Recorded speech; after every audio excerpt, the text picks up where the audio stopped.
હું Ahmedabad taxi driver છું, બરાબર, અને હું અમદાવાદમાં ટેક્સી ચલાવું છું. અને ઘણા ટાઈમથી જોવામાં આવે છે કે ઓલા, ઉબેર ને રેપિડો જે કંપની છે એ અમારું શોષણ કરી રહી છે અને સરકાર અમારા પક્ષમાં કશું બોલી નહીં રહી, એટલે અમે સ્વયંભૂ રીતે ગાડીઓ બંધ કરી રહ્યા છે અત્યારે, બરોબર. અને સરકારથી અમારે એ જ માંગણી છે કે સરકારના ધારાધોરણ મુજબ જે ભાવ નક્કી કરવામાં આવ્યો છે એ ભાવ અમને અપાવે અને સરકાર અમારા પક્ષમાં કોઈ નિર્ણય લે એવું હું સરકારને પ્રાર્થના કરું છું. જેમ કે આપણે ડ્રાઈવર મિત્ર છે એમણે રજૂઆત કરી કે જે સરકારી ધારા ધોરણ મુજબ આપણને ભાડા મળતા નથી, એના માટે થઈને ડ્રાઈવર સંમેલન બધા સ્વયંભૂ બંધ પાડ્યું, બરોબર છે. હવે ઓલા, ઉબર અને રેપિડો ત્રણેય કંપનીઓ થઈને ભેગી શોષણ ચાલુ થઈ ગયું છે. હવે પરિસ્થિતિ એ સર્જાઈ કે ગાડીના હપ્તા બી નીકળવા, મેન્ટેનન્સ, ડ્રાઈવરોની હાલત એટલી હદે કફોડી થઈ કે હવે ગળે આવી ગયા છે.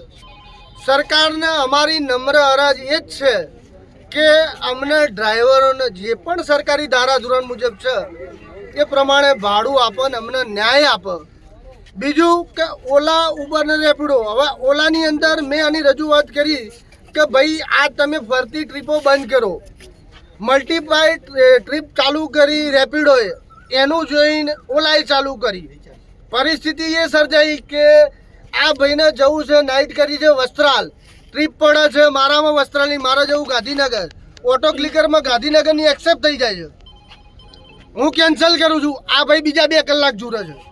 એટલે આ બધી પરિસ્થિતિ ન સર્જાય એના માટે થઈને જે રીતે ઓલાએ પહેલાં જે ટ્રીપ સિંગલ વાગતી હતી એ રીતે વાગે, જેને જવું હોય જાય, ન જવું હોય એ ના એક્સેપ્ટ કરે, એની એ પ્રથા ચાલુ કરે, રિચાર્જ સિસ્ટમ બંધ કરે, એવી અમારી માંગ છે.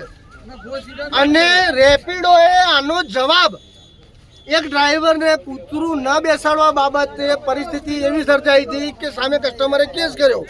ત્યારે આ રેપિડો કંપનીએ એવો જવાબ આપ્યો હતો કે અમારો લુકઆઉટ નથી. એટલે સર્વ ડ્રાઈવર ભાઈઓએ નોંધ લેવી કે આ 2 કંપની ઓલા અને ઉબર 2 ચલાવવાની થાય છે.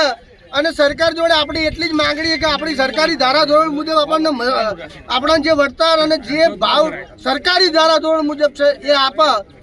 અને આગળ વાત એવી છે કે ઓલામાં મેં રજૂઆત કરી એટલે ઓલામાંથી મને એવો જવાબ મળ્યો કે मेरे को 1 घंटे में 300 बुकिंग था, अभी मेरे को 25 बुकिंग हो गया ये हड़ताल की वजह से. તો એમને પણ એવી જાણ કરવામાં આવે છે કે આ ફરતી ટ્રીપો અને રિચાર્જ સિસ્ટમ બંધ નહીં કરો તો પરિસ્થિતિ એ થાય કે જેને વઢાવ જવું છે એને પડે છે ગાંધીનગરની, ઓટો ક્લિકરમાં એક્સેપ્ટ થઈ જાય છે, એ ડ્રાઈવર કેન્સલ કરે છે, બીજો ડ્રાઈવર 2 કલાક બેસી રહે છે. જ્યાં સુધી ઓલા આ વસ્તુની નોંધ નહીં લે અને મલ્ટીપ્લાય ટ્રીપ બંધ નહીં કરે, રિચાર્જ બંધ નહીં કરે તો આનું કોઈ નિરાકરણ નહીં આવે. એની સરકારની અને ઓલા કંપનીને ખાસ નોંધ લેવાની થાય છે.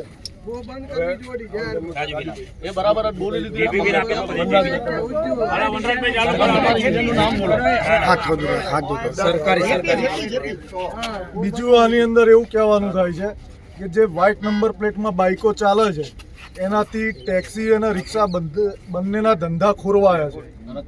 બહુ મોટામાં મોટું નુકસાન આપણને બાઇકનું છે. એટલે સરકારને વિનંતી એ જ છે કે સફેદ નંબર પ્લેટમાં ચાલતી તમામ બાઇકો બંધ કરવામાં આવે. કાર પણ ચાલે છે જે ડુપ્લિકેટ આઈડી ઉપર ચાલી રહી છે એને પણ કંપનીઓ બંધ કરે એવી અમારી માંગ. અત્યારે જે પણ અડધી રાતે બધા ડ્રાઈવર ભાઈઓના ફોન આવ્યા અને બધા ભેગા થયા, જેનાથી બધા ડ્રાઈવર ભાઈઓ એમ કે જે શોષણ ચાલી રહ્યું છે આનો કોઈ નિકાલ હોવો જોઈએ.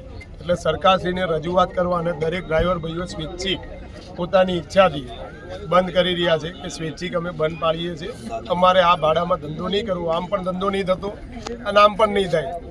એટલા માટે દરેક ડ્રાઈવર ભાઈઓના સાથ સહકારથી દરેક ડ્રાઈવર ભાઈઓએ સ્વૈચ્છિક જાહેર કર્યું છે, જેમાં દરેક ભાઈઓ એકબીજાને સમર્થન આપી રહ્યા છે. કોઈ આગેવાન નથી, ડ્રાઈવર ભાઈ